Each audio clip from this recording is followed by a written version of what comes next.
So, to introduce my talk, I'm going to talk about some simple thoughts which might help in dealing with the science of consciousness. And the examples I'm producing are those which come from the change in what is known as consciousness in the general public, and how one recovers from brain traumas of one kind or another. And I will add a few remarks about higher and lower states of consciousness. So what is consciousness? This question has been around for a very long time.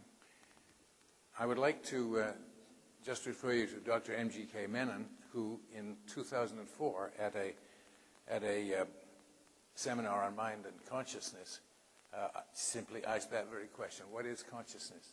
Consciousness, if we look at the cosmic consciousness that Jack Ellis has just been talking about, is something enormous. And if we look at the way Professor Stuart Hameroff talked about consciousness and how it could be associated with the superstring theory, it's something not only enormous but also small, very small.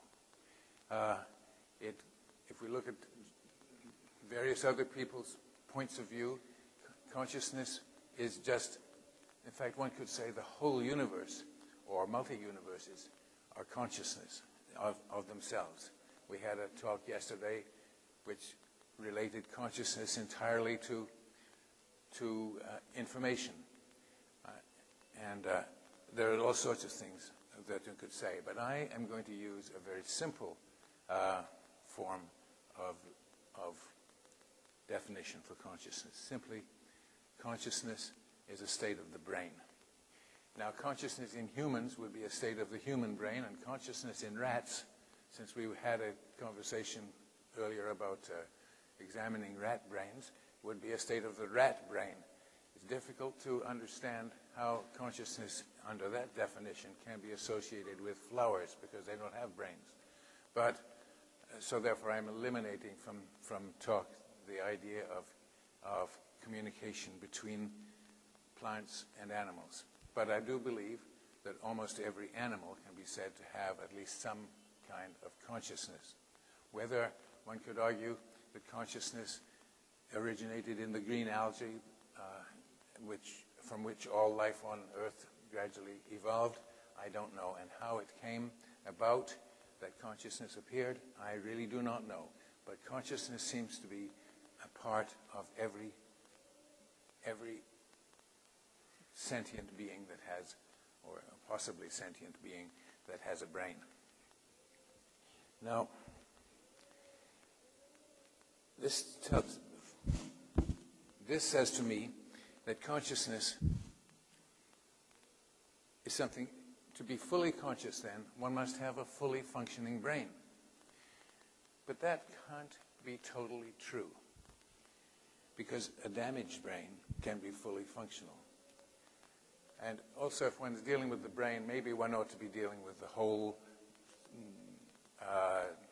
nervous system, because after all, the brains, the nerves that communicate with the brain in my fingertips are, in fact, part of the whole nervous. What do I want to call it? I've forgotten the name.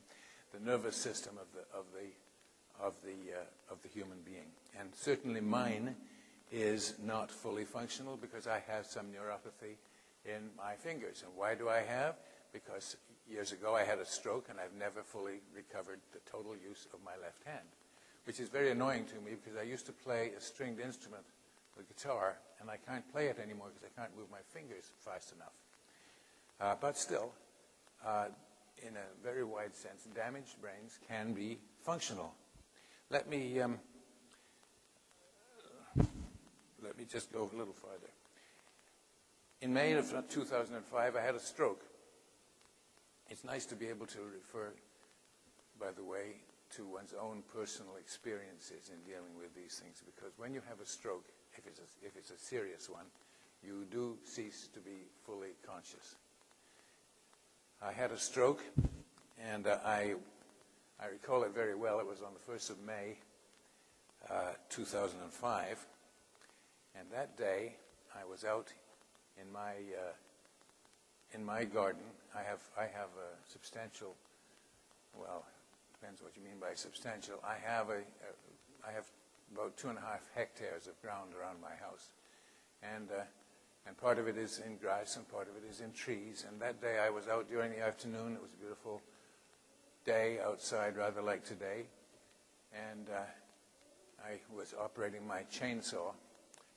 Chainsaws are dangerous at the best of times, and I decided that it was getting on towards evening, so I put down the saw and I went into the house to watch the news on television. And while watching the news, I suddenly realized that my feeling was strangely changing in my face, and so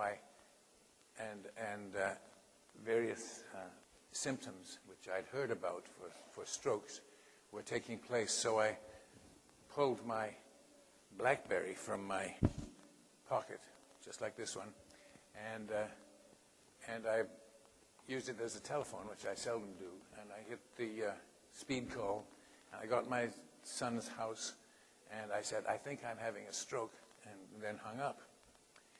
And then I thought, well, this is no good, because they weren't answering the phone anyway, because it was on an answering machine. So I tried to stand up, and at that point I stood in a vertical, got up from sitting, and suddenly realized that I had no left side at all. Right? I stood up using my right leg to get straighten myself up, and then of course I had no balance and no use of my right hand. Well, I had no idea that I actually had a left leg or a left arm, and I didn't know quite what to do, because I was trying to call the ambulance for myself. I live by myself. Fell to the ground. But I was fully aware of what was going on. I knew I was on the floor. I could see out of my right eye quite well. And then along, I discovered that my dog, I have a dog. It's not a small dog. It weighs about 40 kilograms. And the dog was in the same room with me. And when I fell to the ground, my dog walked up to me and stood on me and started to lick my ear. It was snuffling in my ear. Luckily it was my right ear, so I could hear it. And this dog, I'll show you a picture of her. There she is. She's not small. And normally you would feel quite oppressed if an animal weighing 40 kilograms was standing on you, but I couldn't feel the weight. I could hear her nose snuffling at my ear, and she was upset. She was upset, and that in itself tells me that animals are conscious. And it gives me, if I look at this dog now, I still have her.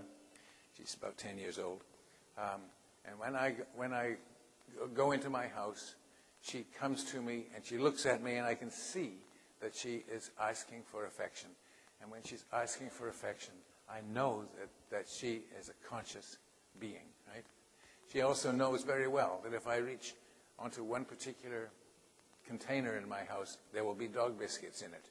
And so she will be ready to accept them. This clearly means that I have a relatively intelligent being living with me. And that relatively intelligent being has got some kind of consciousness. Now there's the dog. So I was at least partially conscious. And when the paramedics came, because in this stage my son came home and found my daughter-in-law came home and found the telephone message that I'd left, which said, "Help, I'm having a stroke." She called the ambulance and so forth, and they came, and I was fully aware of being put on a gurney and taken into the ambulance and taken to the hospital, which is about 15 minutes drive away by ambulance, maybe 20 minutes, and arriving inside the emergency room of the hospital in Kitchener, Ontario. It's clear that I wasn't fully conscious, because I still couldn't couldn't identify my left foot. I couldn't identify my left arm. I didn't know, I discovered later that I could reach around and find it with my right arm and move it about. But it wasn't there. So I wasn't fully conscious. And moreover, I wasn't fully conscious of my surroundings, because when I was given a test by the neurologist who came, I was very lucky because the chief stroke neurologist of the area happened to be in the hospital. He gave me a vision test, and the vision test was a very simple one. It said, would you look at this picture and describe what's on it? And he told me afterwards, you only described half of the picture, because I only this. I'm sure the neurologists here will know that this is the kind of, I know that there's at least one neurologist at this conference, will know that you lose vision when you have a stroke. And of course I had lost half of my field of vision, and so I could not be said to be fully conscious, because you can't, under the definition I'm talking about, be fully aware if you can't see what you've got. So just imagine looking out here and you can only see the right-hand side of the audience. So I couldn't see those words, duty, beauty, and humility, but I could see justice and temperance, for example. And so clearly I wasn't conscious, and that tells me, fully conscious, it tells me that the state of the brain involved is one which says whether or not one is fully conscious. But at the same time, during this experiment, this is an experiment on myself, I could reason. I think maybe I should try the next slide. But I could reason. The analytical qualities of my brain seem to remain functional. I was offered by the neurologist, these new drugs, relatively new drugs, the thrombolytic drugs, otherwise known as clot busters. And being a mathematician, I asked about the probabilities of what would happen if I took the drugs. And I was told, well, there is a certain probability, I can't remember the exact ones, of complete and total and immediate recovery from this stroke if you take the drug, because the clot will be dissolved, that the clot that's stopping your operation of your brain cells will be dissolved, and everything will go away. And there's a certain probability of that, and I think my recollection is it was about 15%. And then there's another probability, which is approximately 10%, that as soon as you take the drug, this is before I had CAT scans and so forth, the clot in your blood will be dissolved, and it will open up the path for the blood that is going to come out of the ruptured artery to flood your brain, and you will promptly die. And so I have 15% probability of total recovery and 10% probability of total death. And the question is, would you rather, by the way, the 10% probability of death is considerably higher than the probability of being run over by a bus and killed when you walk across the street in Agra.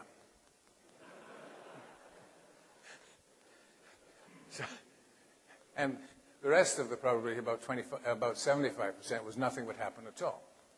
So I said, well, the 75% probability of nothing happening, and so if I don't ever recover, I'll be in the same position. 3/4 of the time, I'm going to be in the same position, so I declined the drugs. And I explained that to my son and my daughter, both of whom had arrived by this time. And because I said, okay, there's the situation. What do you think? I said to my son, and he said, it's your call, Dad. And so even though I was lying in the emergency room with the attendant neurologist there, I was able to evaluate whether or not I was going to live or die if I made some sort of probabilities of this, if I made the decision. And so I was sufficiently conscious, you might say, to make life and death decisions, even though I was not completely aware of my surroundings. So the state, one has to say that the state of consciousness is dependent on how you want to apply it. And it also is clearly a statement of how the brain is working. Now, keep trying this one. It works.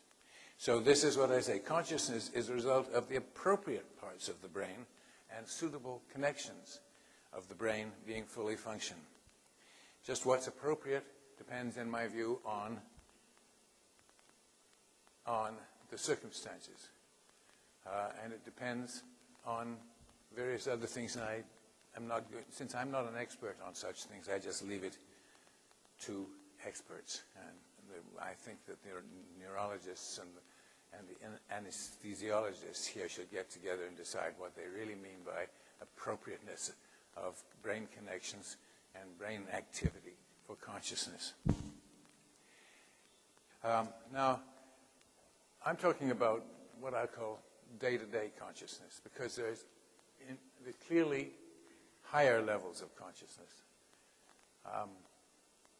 And I think that the most revered Dr. Satsangi is the person who initially talked to me about this. And higher levels of consciousness to me mean enhanced operation of the interactions in one's brain. And how would one do that?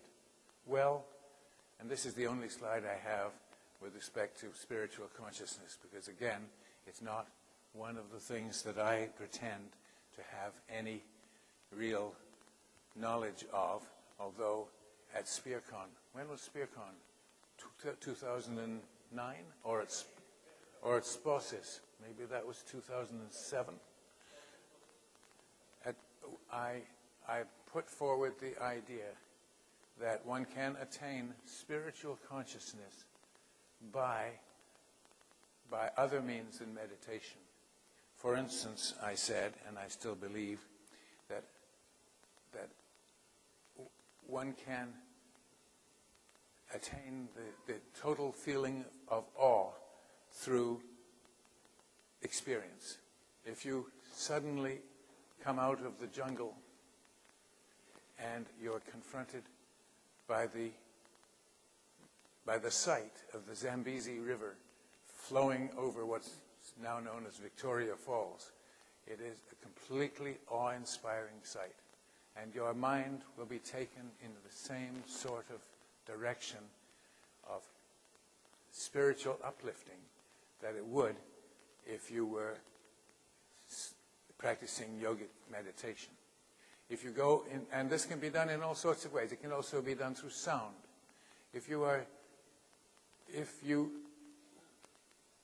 walk into, as I did in Lausanne, into a cathedral, it was, a Christian cathedral, a Roman Catholic cathedral in Lausanne, and there was a choir singing a Handel oratorio, and it was absolutely awe-inspiring. Suddenly, in that surrounding, my mind was lifted into a different plane. One can do this in all sorts of ways. One can observe a monarch butterfly coming out of its chrysalis, since Jack talked about monarch butterflies, or and see the way nature works and have your mind completely changed. And so, in addition then to meditation, I think there are other ways of reaching levels of spiritual consciousness. And when one does, I think it helps in reaching, indeed, the ideal of the Radhaswami faith, namely the fatherhood of God and the brotherhood of man. But I have to leave that to other people here because I'm not an expert on spiritual consciousness. Now, I want to speak briefly about the Los Amigos levels of cognitive function, the LOCF scale, which comes out of California, because I'm going to give you another example. There are 8 levels, ranging from unresponsive coma to completely functional level, which is level 1 through to level 8. Again, I'm not an expert on this, but that doesn't matter. I can still talk about it. There's something about being a professor. I can go on talking for the next 2 hours if you really want me to, because even though I may not know anything about my subject, because I'm used to giving 3-hour lectures. And I used to give 3-hour lectures on system theory, and I can do it if you really want me to, but I'm going to try and keep it short. All right? Now, level 1, unresponsive coma, the total vegetative state. Now, since this LOCF scale was initiated, people have been doing all sorts of interesting things with fMRIs, and it is now known that one can communicate with people in what were thought to be a vegetative state. These have been quite widely reported recently, and I know that one of the participants in this conference was on the team that started to do the communication with a patient who was apparently thought to be completely unresponsive, and it could get him to activate parts of his brain in response to questions being asked. And so he was told before the fMRI experience, when you do this, just think about something that was a really wonderful experience for you. And he went through the machine, and one part of his brain was activated. And the idea was, he asked this question: if you are feeling pain, activate this part of, think of something of one kind, and if you are not feeling pain, think of something of another. And those two things activated different parts of his brain. So when he was asked, are you feeling pain? This is a person who had not responded in any way, right? He activated the part of his brain which was asked for a good experience. And when he was asked some other question where the answer was no, he activated the other part of the brain. And this, of course, was a repeatable experiment and was repeated. And so it was clear that you can, in fact, in some cases, actually communicate with people in what is apparently a vegetative state. And so those people must, of themselves, have some form of consciousness. Now I'm going to talk about another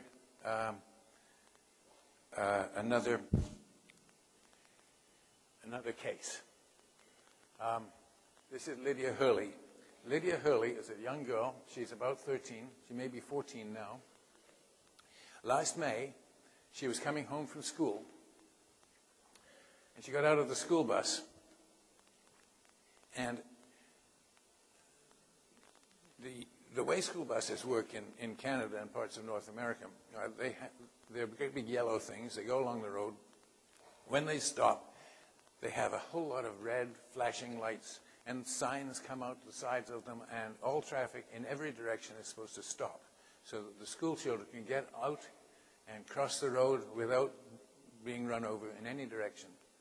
And this young girl got out of the bus. It was so stopped. And somebody or other who was driving a garbage truck. Do I say garbage truck? I'm not quite sure whether you use the word truck or lorry for these things in this country. So it was a very large vehicle, and it was heavy, and it came beside the bus, not stopping, right past the door. And as she stepped out, the truck came by and hit her and threw her along the road for some considerable distance. And she suffered she suffered brain injuries and bone injuries, and she couldn't have been able to walk anyway, and she entered into a coma, complete loss of consciousness. That's a picture of her before she had her accident. And so what happened to Lydia? Well, she's been on a path to recovery. She began at level 1, which is the unresponsive coma, and she gradually, it was in May that it happened, by August she was in level 4 on the LOCF scale. She could gesture. She could smile. She didn't have to. I'm not quite sure whether she was still fed by tubes, but she didn't understand everything around her. And all of a sudden, in September, speech returned to her. So what we're looking at is the pathways in the brain are being recovered. And of course, in young people, the brain is still growing anyway. I'm not sure if they are. It is at age 13. By November, she was able to walk, assisted. And she returned to her home. She was in a hospital in Toronto, and Lydia she was about 100 kilometers away in hospital. By November, she was able to walk, and she is expected to go back to school. Now, the question I have to ask is, when was she unconscious? When was she partially conscious? And when was she fully conscious? Consciousness. Have we got another slide on here? Yes, we do. Here's a picture of here we do. This is a picture of the accident scene. There's the garbage truck. There's the bus. And the road is on this side. I should use the pointer. Well, I don't see it. The road is on the right-hand side. This thing here is the police tape, because the police came. And you can see the open doors of the bus there on the side. And that truck came down this side. The road is on the right-hand side. And it hit her just as she got off the bus. It was quite traumatic for the other children in the bus, because there were some right behind her getting off at the same spot, and they didn't get hit. And here she is on the day that she came home. That she's the one in the. She's this one.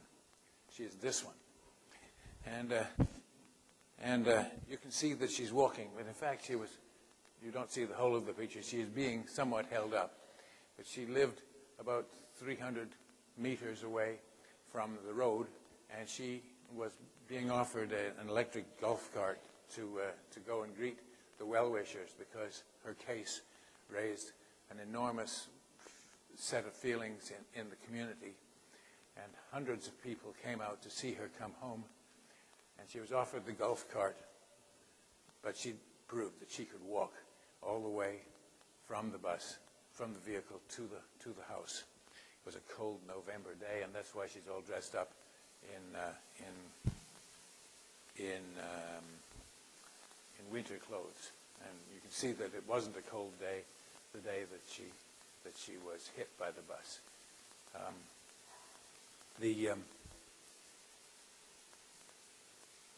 This simply says physiologically, consciousness is a matter of how the brain is put together and how the connections between brain cells are made.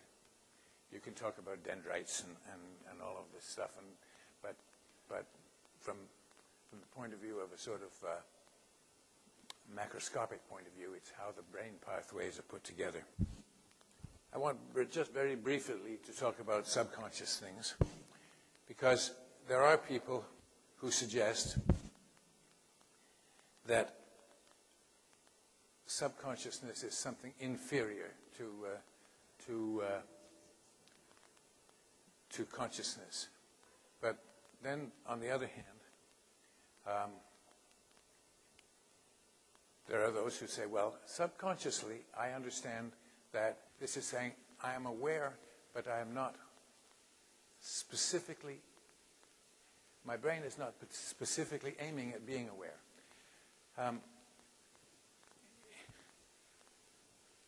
Of course, after I had a stroke, I had to learn to walk again. But once I had come home from the walk, I didn't have to learn how to ride a bicycle again. I knew how to ride a bicycle. Subconscious, it was there in my brain, but it wasn't something that I had to relearn. So I can walk. I can do all of these various things. I'm not following my own. I can walk up and down stairs without thinking. The bicycle thing. I have some sort of autonomous brain activity which involves consciousness. Right? And so that in itself is is something that we don't think about very much. And there's another little point which came to me, which I thought about this morning a little bit, and that is we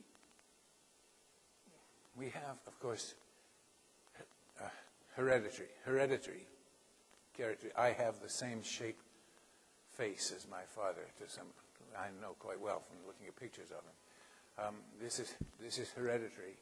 One wonders why heredity doesn't include memories. Why are not memories passed from one brain to another?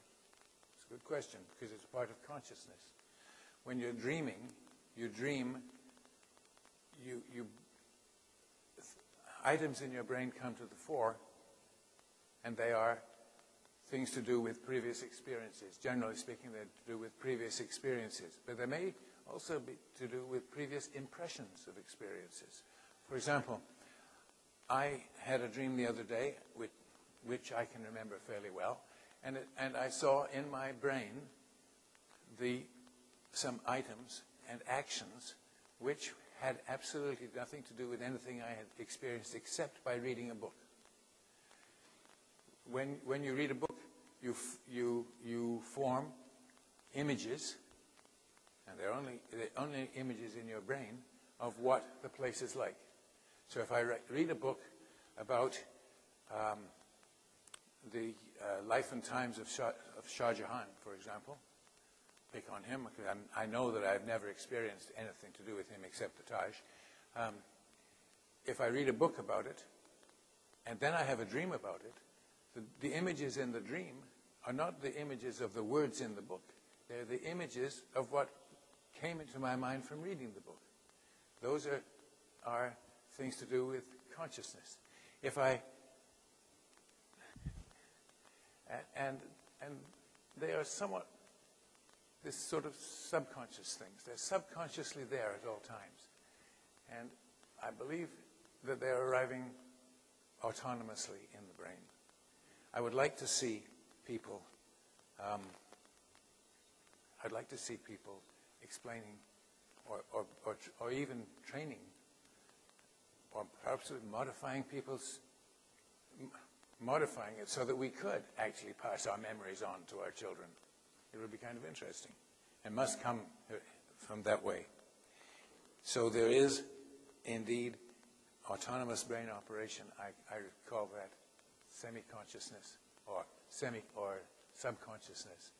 There is a variety of conscious states in the human being, and we really still can't tell, even though we can talk about possible multi-universes and possible multi-big bangs. We really still can't tell these simple little things about consciousness. So, I think about reaching spiritual consciousness not only through meditation, but also through searching through previously stored conscious information. In conclusion, because I think I'm about time, there are interconnected levels of physical consciousness. Consciousness in the form that I'm talking about is in fact controlled by the brain. It's subject to physiological explanation and ultimately to the laws of physics, right down to superstring theory. Spiritual consciousness I leave to other people. It's more difficult to attain and much more difficult to characterize. Thank you for your attention. Thanks, Professor Rowe. We can take a couple of questions. Yes, I just have two small comments. First is that at the physical plane, where you were asking about the level of consciousness, conscious, subconscious, so on, I think there is a continuum. There are no steps.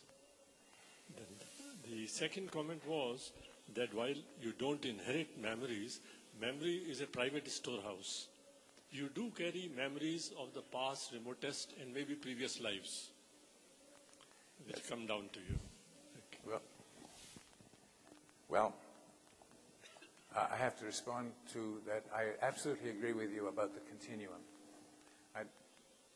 It's very easy to sort of break things into various layers. And in fact, lots of people have.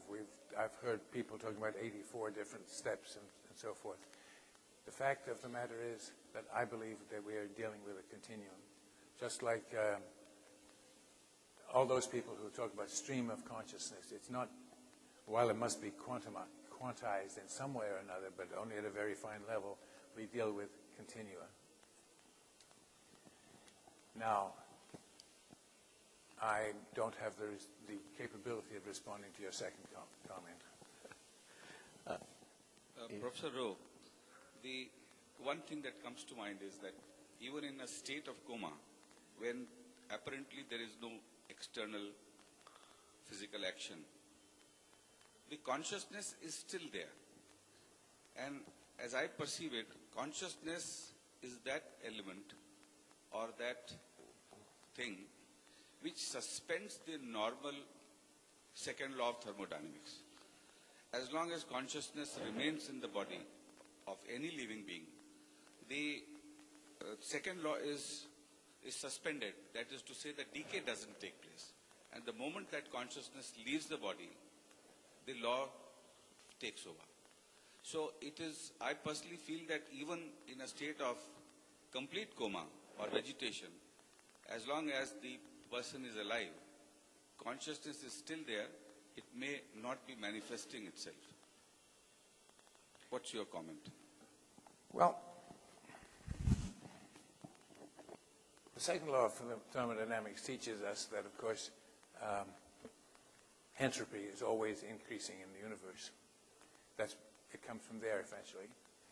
But, of course, you can have localized decreases of energy, of entropy. And so you talked about available energy, for example.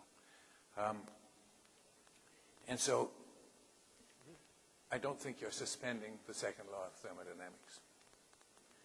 And the second point you made was, I can't remember the second point you made. One was that even in a state of complete coma. Oh, okay, yes. All right. Thank you. In a state of complete coma, we already know that the brain does not shut down. So consciousness can't possibly completely shut down. Is that the best answer I can give you?